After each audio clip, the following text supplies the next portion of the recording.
Picture this. At the Panama Canal, one of the most strategically important waterways on the planet, two completely opposite scenes are playing out at almost the same time. On one side, Donald Trump.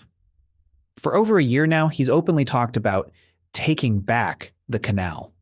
He's refused to rule out military force. U.S. warships have been cruising the Caribbean, and Panama's government has been under constant pressure from Washington. On the other side, in March 2026, a high-level European Union delegation flew into Panama City to sign the biggest deal Europe has ever put together with Central America. Same place, same moment in history, two completely different playbooks. So let's actually unpack this. What's going on between the EU and Central America right now? Why Panama, of all places? What's actually in this deal? And could this cost Trump real influence in a region the US has treated as its backyard for 2 centuries? Let's start with the why now. This isn't really about Panama waking up one day and deciding to like Europe more. It's about Washington's own behavior pushing the region elsewhere. Trump's rhetoric on the canal goes back to before his second term even started. He's called Panama's fees a ripoff, accused China of secretly controlling the canal, and said outright he wouldn't rule out military or economic force to get it back. Panama's government has pushed back hard. Its foreign minister called the canal's sovereignty non-negotiable. But the pressure hasn't really let up. At the same time, Trump has kept pushing to acquire Greenland from Denmark using almost identical language, one way or another.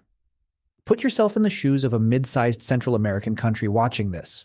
Your biggest neighbor, the country that's dominated your politics and economy for 200 years, is now openly talking about taking your most important piece of infrastructure by force if necessary. That's not a comfortable position to be in. And it creates an opening, a country looking for a partner that offers investment and cooperation instead of coercion. That's exactly the opening the EU stepped into. It's worth remembering just how deep that 200-year history actually runs. The whole idea of Central and South America as America's exclusive sphere goes back to the Monroe Doctrine of 1823, when the U.S. essentially told European powers to stay out of the Western Hemisphere. For 2 centuries, that principle shaped how Washington treated the region, as a zone it got to manage, not one where outside powers got an equal seat at the table. So when the EU shows up in Panama with a formal, high-profile agreement, it's not just a trade story, it's a direct challenge to an assumption that's basically as old as the United States itself. Here's the concrete part. On March 19th and 20th, 2026, Panama City hosted the EU Central America Forum, a high-level meeting bringing together public and private sector leaders from both regions to push forward trade, connectivity, and investment projects. This built on an EU Central America Association agreement whose political and cooperation pillars had already entered into force back in May 2024, plus the EU's broader Global Gateway strategy.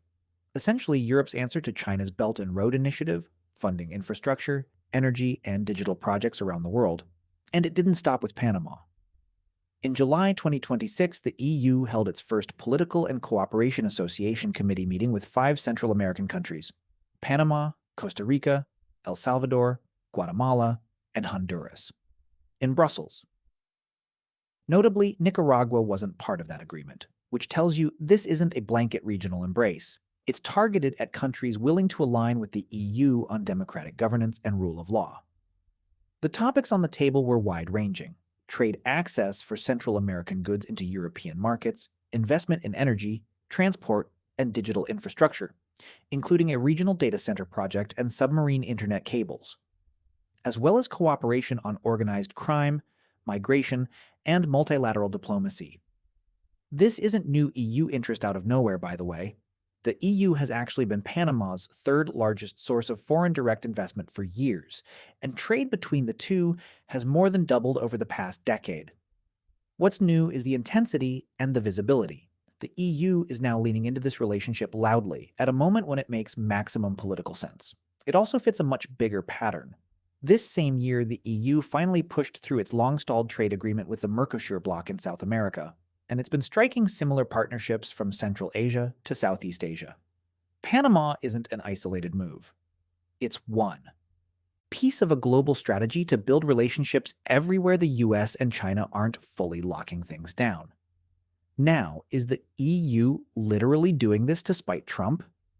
Probably not in the sense of we're doing this purely to annoy him. European Commission President Ursula von der Leyen has been explicit in recent speeches at the Munich Security Conference, at Davos, at the EU Ambassadors Conference, that the strategy is about Europe becoming more sovereign and diversifying away from dependence on any single partner, the US included. She's talked about Europe needing to get on its front foot, pointing out that most global growth now happens outside the US and China, and that countries everywhere are looking for partners who won't try to pull them into a sphere of influence. So the honest framing is less revenge and more strategic opportunism. Trump's aggressive posture toward Panama and Greenland has created exactly the kind of vacuum the EU's global gateway strategy was designed to fill. The same approach Brussels has used with Central Asia, parts of Africa, and Southeast Asia. Central America just happens to be the version of that story playing out closest to Washington's own front door, which is precisely what makes it so symbolically loaded. Does this actually threaten U.S. influence in the region? It's worth being careful here. One forum and one committee meeting don't overturn 2 centuries of U.S. dominance in Central America overnight. The U.S. remains a far larger trading and security partner for the region than the EU. But influence erodes gradually, not all at once. Every euro of European investment in a Panamanian port, every new trade corridor that doesn't run through Washington, every diplomatic relationship that gives a Central American government leverage it didn't have before. That chips away at the assumption that these countries have nowhere else to turn. And that assumption has been the real foundation of U.S. leverage in the region for 200 years. If it stops being true, the U.S. loses more than trade. It loses the ability to simply assume compliance. So, to bring it together, Trump's aggressive rhetoric toward Panama and Greenland hasn't just strained relationships. It's actively pushed a region to look for alternatives. The EU, already a significant investor in Central America, has seized that moment, formalizing deeper ties through the EU Central America Forum in March 2026 and a new association committee in July 2026, all wrapped inside its broader global gateway strategy to diversify Europe's global partnerships. Is it revenge? Probably not the right word. Is it a European power move in America's traditional backyard, timed for maximum effect? That part's hard to argue with. What do you think? Is this a genuine strategic shift, or just Europe capitalizing on a moment? Let me know in the comments, and if you want more breakdowns like this, subscribe for what's coming next.